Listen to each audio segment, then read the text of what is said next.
Hello everyone, welcome back to my channel. तो आज हम class 9th English reach for the top Maria Sharapova की हम करेंगे थिंकिंग अबाउट द टेक्स्ट के क्वेश्चन। तो इस चैप्टर के में ना कुछ पर्टिकुलर क्वेश्चंस नहीं है, जैसे कि आपको और चैप्टर्स में मिलते हैं कि 30-40 वर्ड्स में लिखो। ठीक है, ऐसे कोई क्वेश्चन हमें गिवन नहीं है, बहुत ही बेकार से हमें क्वेश्चन दे रखे हैं, तो वो हम इस वीडियो में कर लेते हैं। ठीक है, वरना ये नहीं होना चाहिए कि मैंने क्वेश्चन आंसर्स नहीं करवाए। तो थिंकिंग अबाउट द टेक्स्ट में पहला है कि कंप्लीट द टेबल, हमें टेबल को कंप्लीट करना है विद द रिलेवेंट फ्रेजेस और द सेंटेंसेस। ठीक है, तो इसमें जो हमें चैप्टर्स में सेंटेंसेस दे रखे हैं कुछ बहुत इंपॉर्टेंट, जो कि मैंने आपको एक्सप्लेनेशन में बताया भी था कि इस सेंटेंस को आपको याद रखना है या इस फ्रेज को आपको याद रखना है। ठीक है, तो पॉइंट ऑफ कंपैरिजन, अब दोनों ही पार्ट्स में क्या हो रहा है, कंपैरिजन हमें करना है Santosh Yadav and Maria Sharapova में। ठीक है, दोनों की स्टोरीज आपको याद होगी बहुत अच्छे से। ठीक है, तो फर्स्ट चीज़ में पूछी गई है देयर हम्बल बिगनिंग, तो उनकी बिगनिंग कैसी थी, वो कहाँ की थी। संतोष यादव जो थी वो एक स्मॉल विलेज की थी, जोनिया। ठीक है, इन रवारी डिस्ट्रिक्ट इन हरियाणा। ठीक है, एंड मारिया कहाँ की थी, as a frozen plain of Saveria.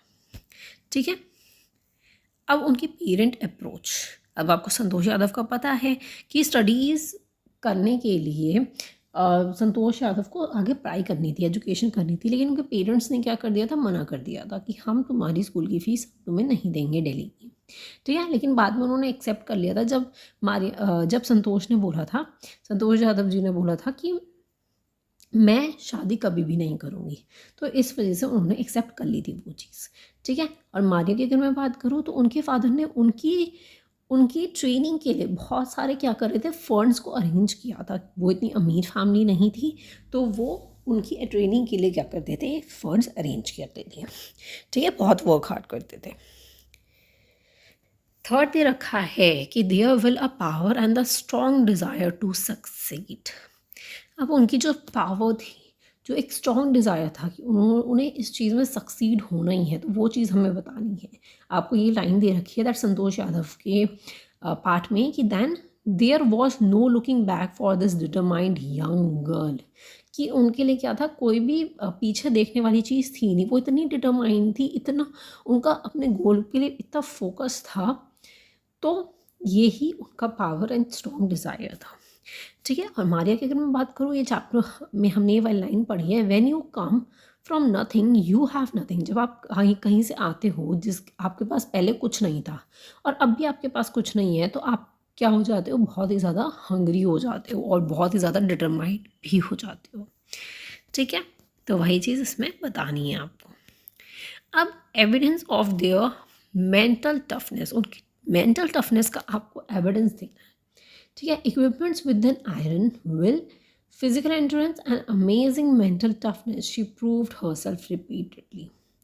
तो उनकी एक आयरन विल थी, वो फिजिकली बहुत ही स्ट्रॉन्ग थी, मेंटली बहुत ही ज़्यादा टफ थी, और उन्होंने हमेशा अपने आप को क्या किया है, प्रूव किया है कि वो बहुत ही ज़्यादा मेंटली टफ है, वो हर चीज़ को पीछे छोड़ के आगे निकल सकती हैं, अपने गोल को अचीव कर सकती हैं। ऐसे ही मारिया में एक लाइन बोली गई, instead of letting them depressed me. ये सब चीज़ें जो उनकी लाइफ में हुआ था कि उनके जो जहाँ वो रहती थी, ट्रेनिंग करती थी, तो वहाँ के लोग क्या करते थे, परेशान करते थे, और जितने भी स्टूडेंट्स होंगे। ठीक है, तो उन्हें वो चीज़ें क्या करती थी, डिप्रेस नहीं करा, तो वो बहुत ही ज़्यादा क्या हो गई, डिटरमाइंड हो गई और मेंटली टफ हो गई। ठीक है, कुछ लोग क्या होते हैं, डिप्रेस्ड हो जाते हैं। मेंटली टफ भी थी, डिटरमाइंड भी थी, और उन्होंने ये चीज़ भी सीख ली कि अपना ख्याल कैसे रखना है, बिकॉज उस टाइम पे उनकी मदर भी उनके पास नहीं थी, उनके फादर जो है बहुत बिजी रहते थे फंड को अरेंज करने में। ठीक है, देयर पेट्रोलिज्म, तो संतोष यादव इंडियन थी। ठीक है, तो उन्हें क्या था, प्राउड था एज अ इंडियन। एंड जो मारिया थी वो रशियन थी, लेकिन उनको वो कैसे जब बोलती थी तो अमेरिकन एसेंट में बोलती थी, लेकिन वो प्राउडली वो अगर उन्हें रशियन के लिए खेलना हो, रशिया के लिए खेलना हो, तो वो खेल सकती थी। ठीक है, उन्हें उस चीज़ पर प्राउड था। ओके, तो ये था कंपैरिजन। नेक्स्ट क्वेश्चन पे चलते हैं। देखिए, ये जो थिंकिंग अबाउट का क्वेश्चन था, कंपैरिजन वाला, वो हमने कर लिया है ऑलरेडी। अब आगे चलते हैं, that is thinking about language वाले क्वेश्चन भी। ठीक है, मैंने आपको बता ही दिया था कि ऐसा कोई पर्टिकुलर आपको क्वेश्चंस गिवन नहीं है इसके अंदर। Look at the following sentences. They each have two clauses or the two parts, each with their own subject and the verb and the word phrases. One part initialized, tell us when and or why something happens. तो अब इसमें आपको ना bracket में दे रखा है कि आपको क्या चीज़ बतानी है. जैसे फॉर एग्जांपल हम फर्स्ट सेंटेंस पढ़ते हैं तो आपको क्लियर हो जाएगा कि I reach the market when most of the shop had closed. मैं इस सेंटेंस का क्या मतलब है कि मैं मार्केट पहुंचा, तब तक दुकानें क्या हो चुकी थी, शॉप्स क्या हो चुकी थी, बंद हो चुकी थी. हमें इस सेंटेंस में क्या बताना है, tell us when I reach, कि मैं कब पहुंचा था, जब शॉप बंद हो गई. तो व्हेन के आगे का जो पार्ट है ये आपको क्या करना है, अंडरलाइन करना है. ठीक है, इससे अब आपको ये कुछ एग्जाम्पल्स गिवन है एक्चुअली.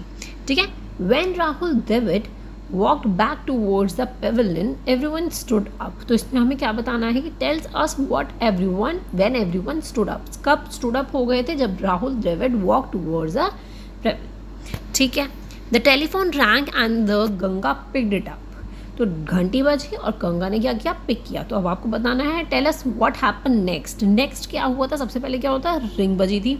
ठीक है, टेलीफोन की रिंग बजी थी और देन गंगा ने पिक किया था. तो नेक्स्ट स्टेप क्या था कि गंगा ने उस चीज़ को पिक कर लिया था, मतलब फ़ोन को पिक कर लिया था. ठीक है, नेक्स्ट सेंटेंस में ये रखा है Gunjan has been with us even since the school began. तो गुंजन हमारे साथ कब तक थी, जब तक सिंस द स्कूल बिगेन. तो tell us for how long he has been us, कब तक थी वो हमारे पास, सिंस द स्कूल बिगेन. ठीक है, तो ये आपको कुछ एग्जांपल्स दे रखे थे. अब इससे रिलेटेड आपको क्वेश्चन दे रखा है जिसमें आपको बताना है सेम चीज़. Identify the two parts in the sentence. तो आपको दो पार्ट्स दे रखे हैं सेंटेंसेस में. Below by underlining the part. अब आपको उस पार्ट को क्या करना है, अंडरलाइन करना है, और जो ब्रैकेट में दे रखा है उसको अंडरलाइन करना है. ठीक है, ब्रैकेट में जो दे रखा है, वो क्वेश्चन दे रखा है, उसके थ्रू आपको आंसर करके अंडरलाइन करना है. फर्स्ट दे रखा है where other girls were traditional Indian dresses, Santosh prefer shorts. ठीक है, तो संतोष यादव से रिलेटेड क्वेश्चन है आपका. Contrast her dress with that of others. तो क्या करो, कॉन्ट्रास्ट करो, कंपैरिजन करो उनकी ड्रेस से अदर्स की. तो अदर गर्ल्स क्या वेयर करती थी, ट्रेडिशनल ड्रेसेस. तो आपको इस चीज़ को अंडरलाइन करना है, where other girls wore Indian dresses. ठीक है, इतना क्लियर है. नेक्स्ट देखते हैं. नेक्स्ट सेंटेंस आपको दे रखा है she left home and got herself enrolled in the school in Delhi. अब उन्होंने घर छोड़ दिया था और कहाँ पे इनरोल कर लिया था, स्कूल इन दिल्ली में. तो tell us what happen after the first action. First action क्या था उनका, दैट शी लेफ्ट होम. ठीक है, तो सेकंड ऑप्शन आपको अंडरलाइन करना है कि सेकंड एक्शन क्या था, कि फिर उसके बाद उन्होंने क्या था, get herself enrolled in the school in Delhi. ठीक है, तो ये नेक्स्ट स्टेप हो गया, नेक्स्ट एक्शन हो गया. नेक्स्ट देखते हैं. She decided to fight the system where the right movement arrived, when the right movement arrived. अब वो सिस्टम से फाइट कब करेंगे, जब राइट मूवमेंट आएगा. तो tell us when she was going to fight the system. अब आपको ये चीज़ बतानी है कि वो जो है कब सिस्टम से फाइट करेंगी, कि when the right movement arrived. ठीक है, तो इस चीज़ को आपको अंडरलाइन कर देना है. नेक्स्ट है little Maria had not yet celebrated her 10th birthday when she was packed off to train in the United States. Tell us when the Maria was sent to USA. कब उन्हें US से भेजा गया था. That little Maria had not yet celebrated her 10th birthday. तो इस चीज़ को आपको अंडरलाइन करनी है. जब उन्होंने US से कब गई थी वो, जब उन्होंने अपना 10th बर्थडे भी सेलिब्रेट नहीं किया था, मतलब वो 10 साल की भी नहीं हुई थी. ठीक है, इतना क्लियर है, बहुत इजी क्वेश्चन था. नेक्स्ट देखते हैं. अब आपको कुछ दो आपको सेंटेंस गिवन है, दैट पेयर ऑफ सेंटेंस आपको गिवन है, उसको आपको वन सेंटेंस में करना है. तो पहला सेंटेंस आपको दे रखा है, that is grandfather told me about the old days, all the books were printed on the paper then. तो अब आपको ग्रैंड फादर कहाँ से आ गया इस चैप्टर में, तो ये आपको फन दिहाड़ का दे रखा है आपको. ठीक है, तो मतलब पूरी बुक में आपको उसको जो सेंटेंसेस मिले उसने उसके थ्रू हमें दे रखे हैं. तो इसको चलो वन सेंटेंस बनाते हैं. Grand father told me about the old days when all the books were printed on the paper. ठीक है, तो आप यहाँ पे क्या लगा दोगे, व्हेन लगा दोगे.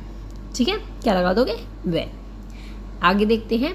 What do you do after you finish the book, perhaps you just throw it away. तो इसमें अब क्या बोला गया है, अब इसमें आपको सेंटेंस को आगे कंप्लीट करना है कि after you finish the book perhaps you just throw it away. तो ये आपका पूरा सेंटेंस बन जाता है कि after you finish the book perhaps you just throw it away. ठीक है। थर्ड सेंटेंस है he gave the little girl an apple he took a computer a part. तो आप लिखोगे after giving the little girl an apple he took a computer a part. आप बीच में क्या लगा दोगे, कॉमा लगा दोगे। ठीक है। नेक्स्ट आपको दे रखा है you have nothing that makes you very determined. When you have nothing that makes you very determined, तो आगे क्या लगा दोगे, वेन लगा दोगे। ठीक है। यहाँ पे क्या लगा दोगे, वेन। लास्ट सेंटेंस दे रखा है fifth, I never thought of quitting, I knew what I wanted. तो आप बीच में एज लगा दोगे। I never thought of quitting as I knew what I want, क्या लगा दोगे, ए एस। ठीक है। बहुत ईजी था, ऐसे कुछ पर्टिकुलर क्वेश्चंस नहीं थे। तो आई होप आपको ये चीज़ क्लियर हो गई होगी, चैप्टर क्लियर हो गया होगा। नेक्स्ट चैप्टर कौन सा चाहिए मुझे कमेंट सेक्शन में ज़रूर बताइएगा।